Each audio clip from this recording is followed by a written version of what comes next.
In Judaism, Dayenu.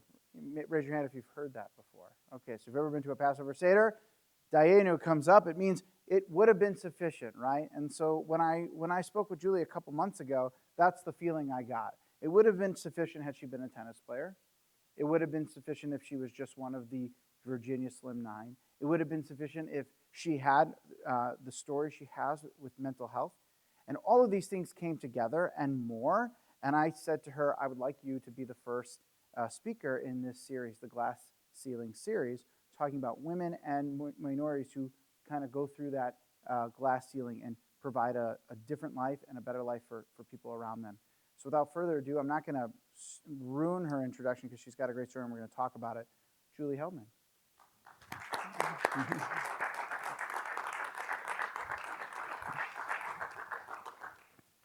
So Julie, I know that this isn't as big as playing at the U.S. Open. I imagine the crowd was almost as big. Mm-hmm.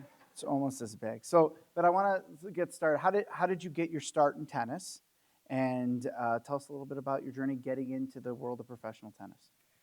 My parents were tennis fanatics. My father had won the national juniors as an immigrant kid with no money. Somebody gave him, two different sets of people gave him just enough money to get back to Wisconsin to play the nationals, and he won the national juniors. My mother never touched a racket until they met. They were both academics. He had a PhD in physical chemistry. She came at the top of her class at Stanford. And like everybody in the 40s, they had two kids right away. And she immediately realized that this is not what she wanted to do. So she took up playing tennis when I was 3 months old. And it became the fanatic joy of her life. And she went on to play tennis in tournaments, and won the Texas State Women's. And then when I was 7, she started what became the world's largest tennis magazine, World Tennis.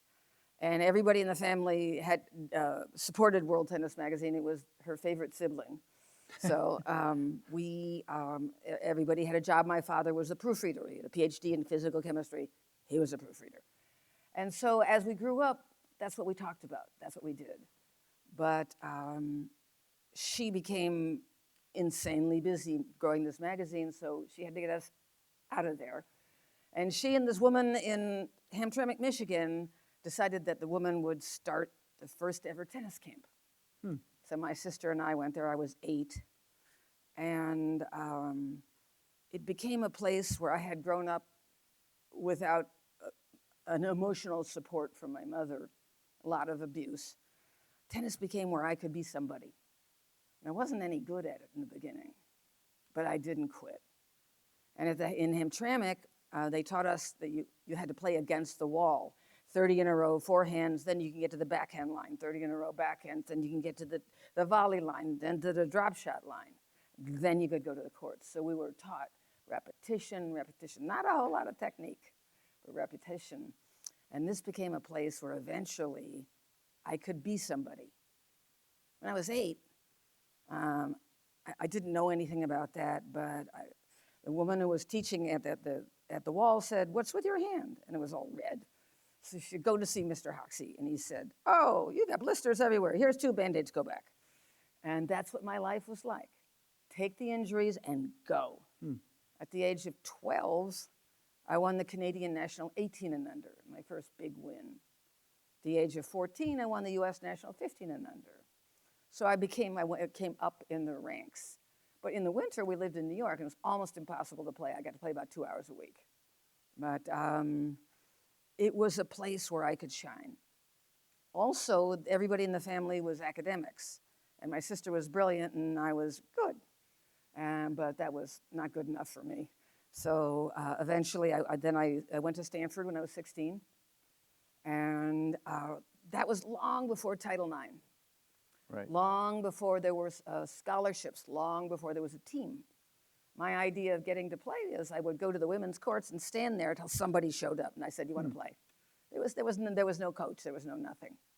But I'd been brought up not playing much I played in the summer, all summer long. And I won, my great goal in life was to win the U.S. National 18 and under because my father had done that, and I did it. And the following year, I went to Stanford in France. And I learned to speak French fluently. And at the end of 6 months there, I got to travel in Europe, and I realized this is it.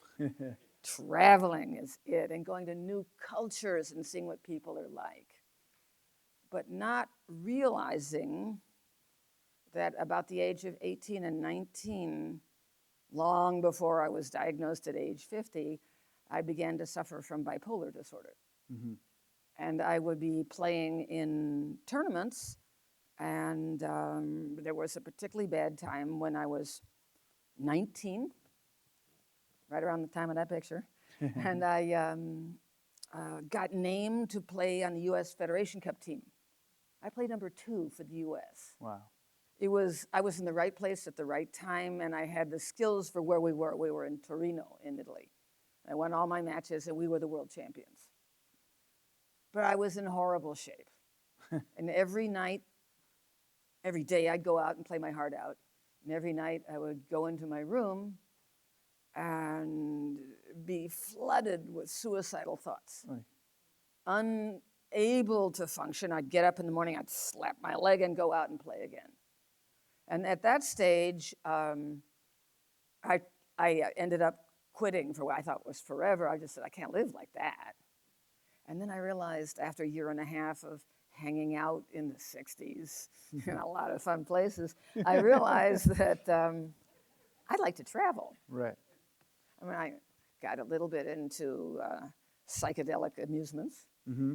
And That's big in the rabbinic world, too. Yeah, really, I'm glad to hear it. Is that before or after you sang? It's both. It's during. So I got back to playing tennis, and I surprised myself. I'd actually showed up on the doorstep of some friends in Berkeley, and the guy was a great coach, and the woman I'd known her for a long time, and she got me back into playing by saying, okay, you don't have to worry about having fun, because I had not been brought up that tennis was fun. Tennis was about winning. In the summers at Hamtramck, Mr. Hoxie would say, you don't win, you don't eat. Tennis is about winning. It's not about having fun.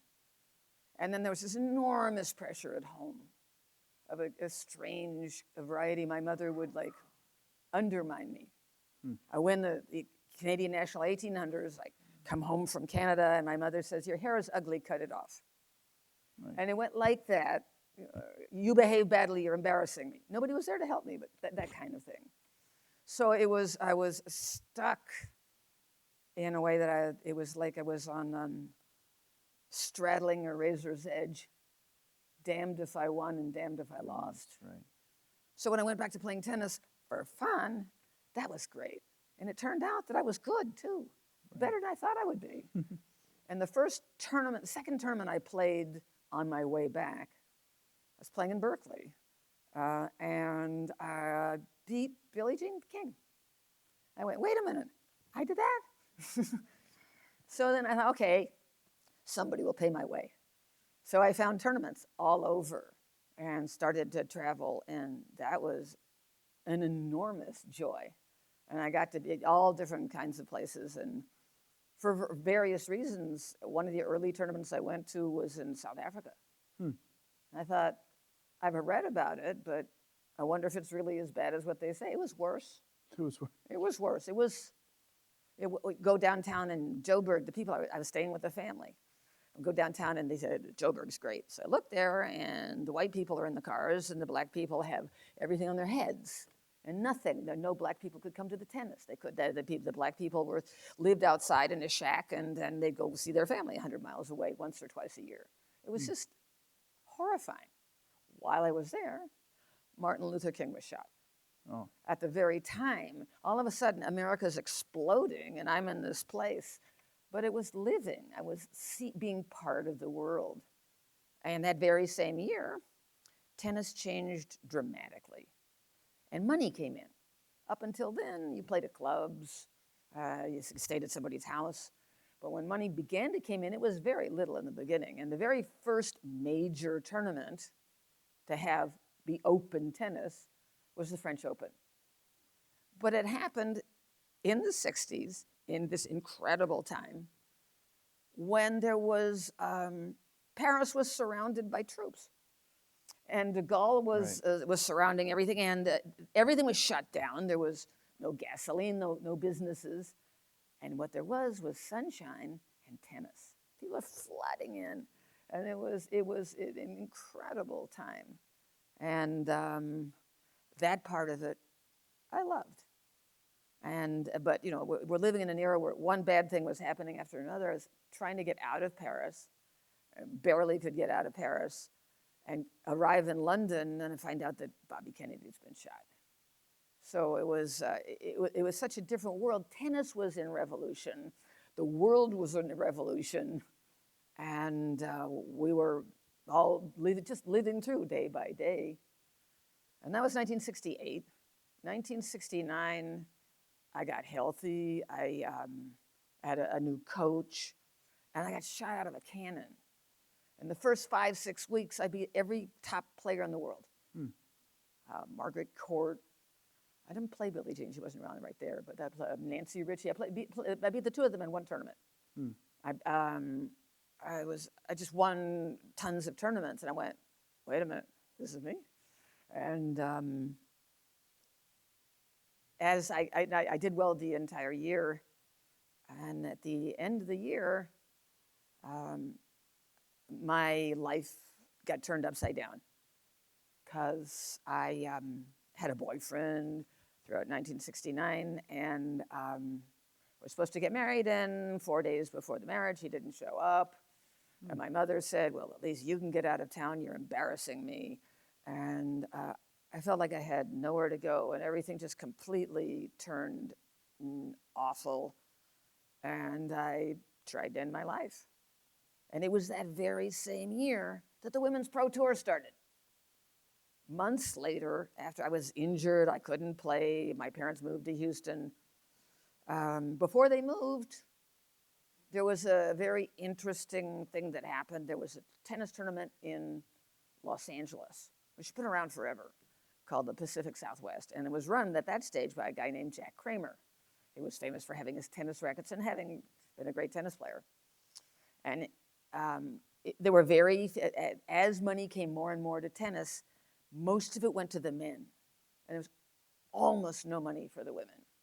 So Jack Kramer announces his tournament in August, just before the US Open, with a prize money ratio of 8-1 men to women. And the top women in the world started saying, no, this isn't right. And 3 of them came to my mother, Billie Jean King, Nancy Ritchie, Rosie Casals. And they said, can you help? So she started a tournament in Houston to go at the same time as the Los Angeles tournament. My mother first went to Jack Kramer and said, you're not going to have a problem if we have a tournament at the same time, are you? And he said, nope. And the night before everybody was to fly into Houston, the Jack Kramer reneged and told his buddies at the U.S. Tennis Association that our tournament had to be stopped. He had said, there's no reason to give money to the women because they don't draw crowds. But he didn't want us to play another tournament. He hadn't met Serena Williams yet either. No, right? she would have knocked him silly. Yeah.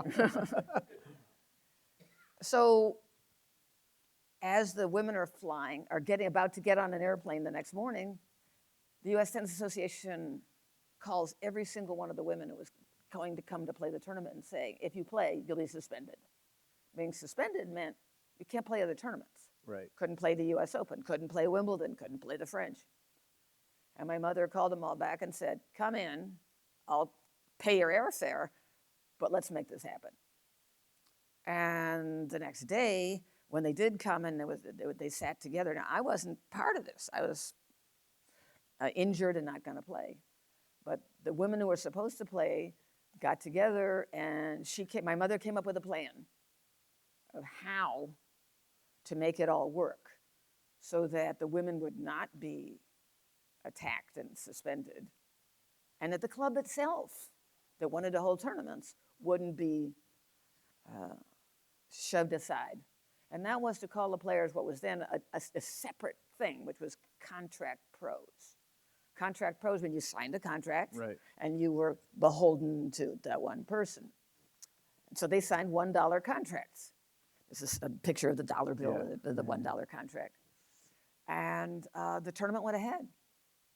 But when I found out what was happening, I couldn't play at the time, but I believed that we had to stand solid.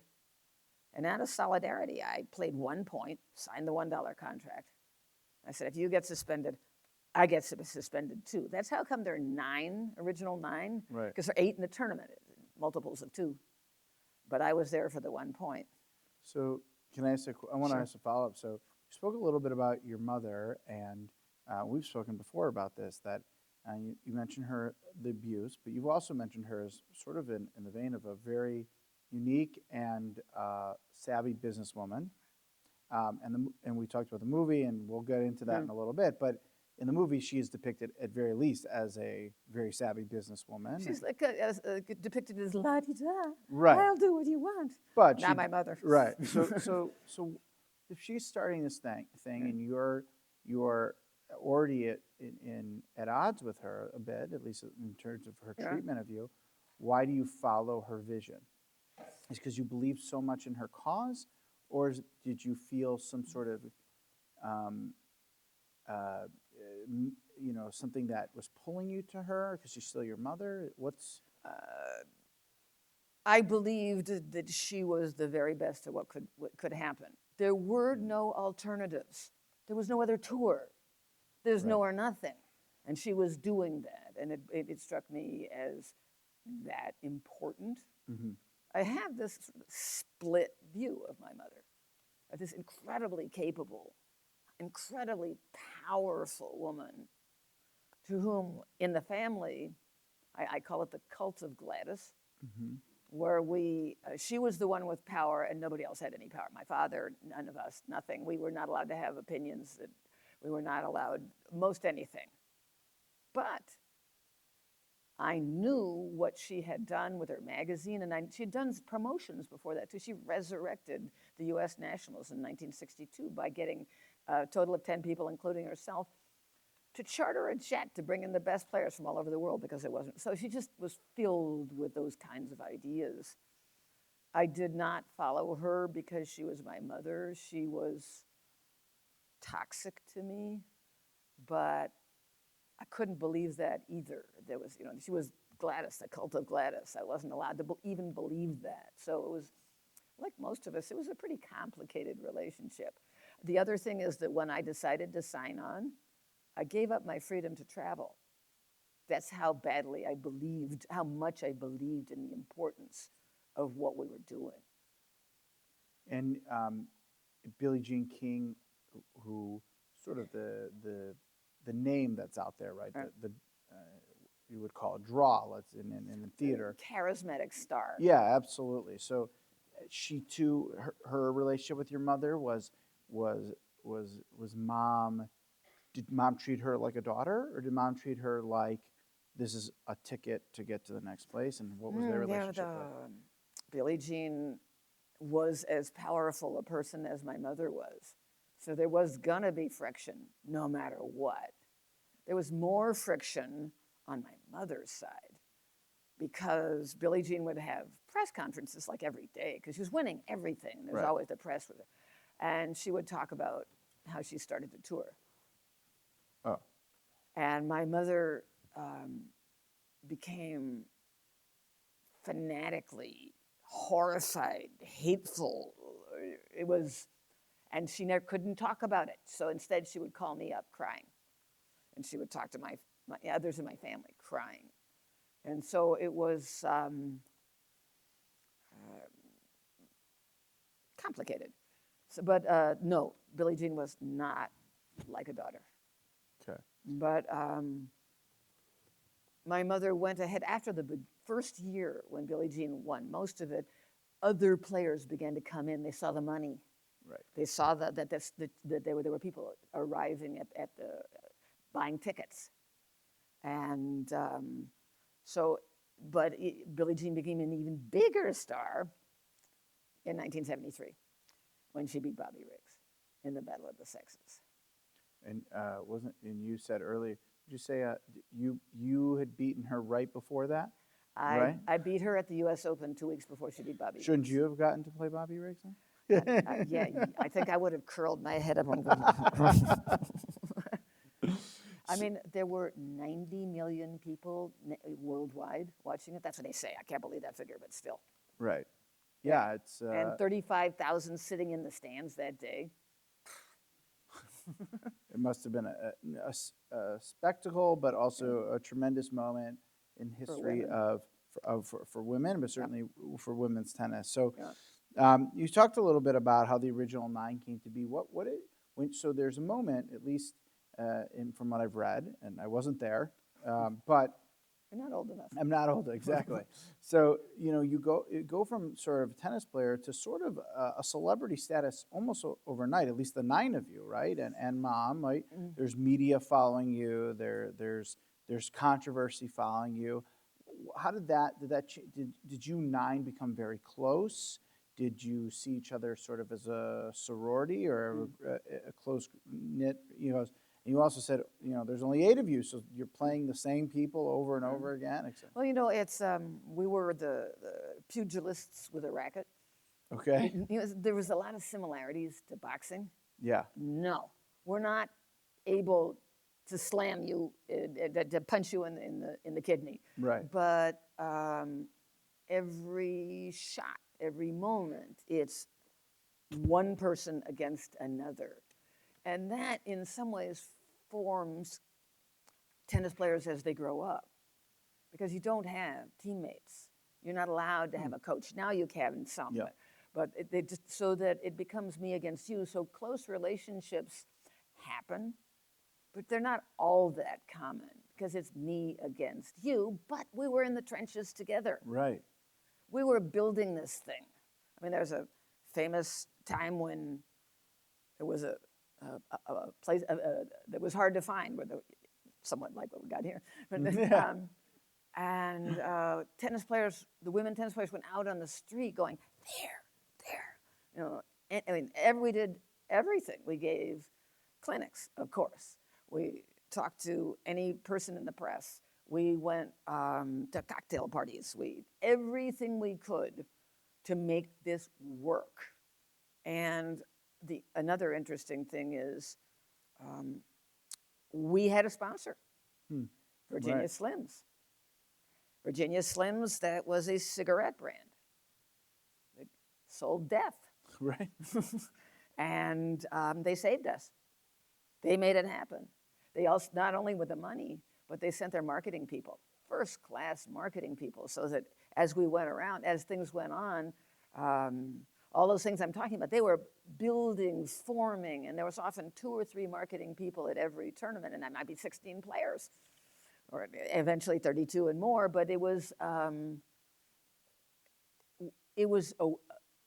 lesson in how to build it. And part of it was how much we each had to give to work to make this happen. And so in terms of relationships, some people had really close a close friend or two. But you're talking about, I talk about the early years. In a lot of ways, we were outcasts. We were women who had muscles. That wasn't done. We didn't want to have too many muscles. We might look like a guy. Serena's not worried. Right, she's not. But there were always a minority, but some women who were gay. And they had to hide it. They had to. Billie Jean asked earlier to the Virginia Slims people, she said, I want to come out. And they said, you ruin it for everybody, don't. So she had to hide it. And we were outcasts in that we weren't sitting at home raising kids. That the men who were Bobby Riggs's, I mean, he was spewing crazy nonsense. Women should be in the kitchen, but enough people were listening to it Right. and who were responding to it. So that was really there. And the men tennis players, even some of the men tennis players who are incredibly upstanding otherwise, Arthur Ashe, Stan Smith, there shouldn't be any money for women. They should be at home. A man has to support his wife and his children. Those girls should go home. And it was there. It was real. And we had to fight through that in a lot of ways. And life has changed dramatically. But I like to think that we had a lot to do with a lot of beginnings. I would 100% agree. Yeah. I want to go back to the Virginia Slims. How did that deal come about? And was there a moment of doubt whether you should take this funding, which is obviously what propelled you to do the great things that you did and the group, but as you called it, a company of death, I'll use your words, how did that play a role in sort of the tournament? And well, the my decision? parents joined a country club when they moved to New York called the Century Country Club. And it was one of the elite Jewish clubs in that era. It was either Jewish or non-Jewish. Right. Actually, and the black people couldn't go anywhere, and the Italians were somewhere in the middle. So it was, and my mother's father had been extraordinarily important in the Jewish community in New York. He had come up from the ghetto, from the Lower East Side, gone to Columbia Law School, was one of the most important lawyers in New York. One made a lot of money. In the 1920s, one case, he got $300,000 for $300,000 back then, Right. millions now. In 1931, Hoover appointed him U.S. Attorney for the Southern District of New York. He got involved heavy duty for 10, 15 years for the Federation of Jewish Philanthropies and had a lot to do with that. So he was famous and extremely well known in the Jewish community. My parents wanted to join the Jewish Country Club, and they're going, okay, that's nice. By the way, who's your father? Right. Said that, boom, in they go. His name was George Medallia. So my mother began to cultivate people, and it didn't do very well for a while. But about 4 or 5 years after they'd been there, she saw this club golfer who had played tennis in high school. She said, I'll play you. And tried to beat him without giving him a point, and they became friends. And his name was Joe Cullman, chairman of the board of Philip Morris. They became best friends, my parents and them. And Philip Morris had the brand of Virginia Slims. So my mother literally pulled him into the tennis world, and he became a seriously big-time person in the tennis world. He's in the International Tennis Hall of Fame, as my mother is, for what he did with the U.S. Open, with a whole bunch of different things. In 1970, his company had been advertising in my mother's magazine.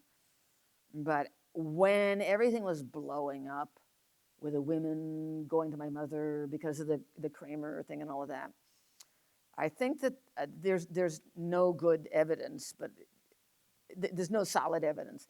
But I believe that my mother and Joe Cullman cooked it up, their idea that Virginia Slims would be the sponsor, before the tournament started.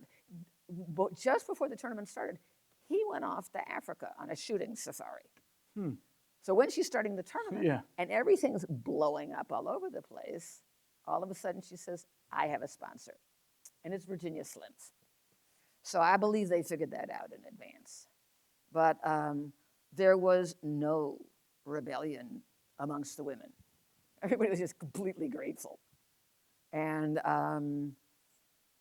in the second year, Virginia Slims made a deal with the primo tennis dress designer, whose name was Teddy Tinling.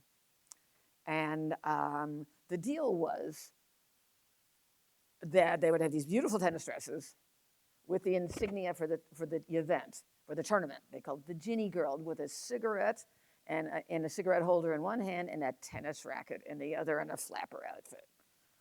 And I said I wouldn't do it.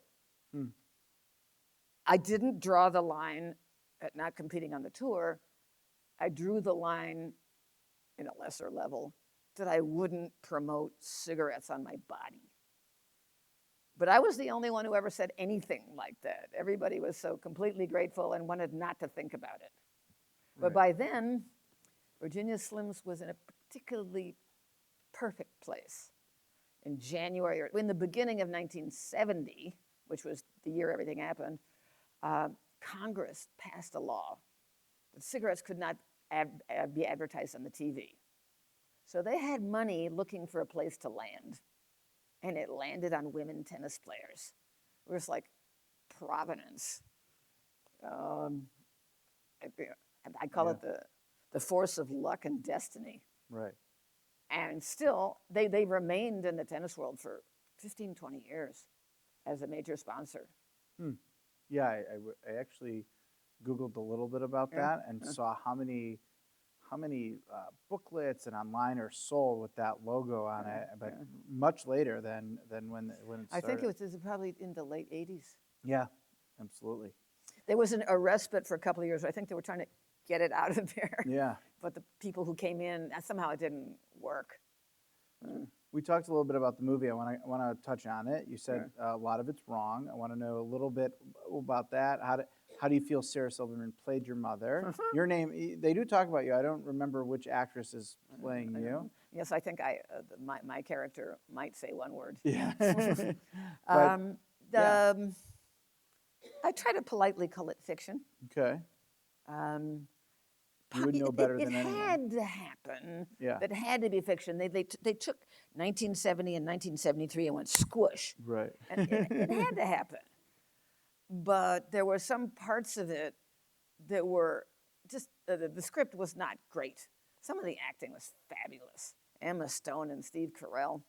But Sarah Silverman, the people who were the directors, it's a husband and wife, who lived not far from us in Pacific Palisades. And they invited me over to talk to everybody. So she knew I existed. And somebody I know told me that Sarah Silverman said online, there wasn't really any information I could get about Gladys Heldman. She didn't ask. And she played my mother as if she were second fiddle to Billie Jean's running the tour. And as if she sort of stood there making sure everybody got a hairdo. My mother was just, by force of will, this happened. She was running her magazine and running the tour, both of which were at least full-time jobs.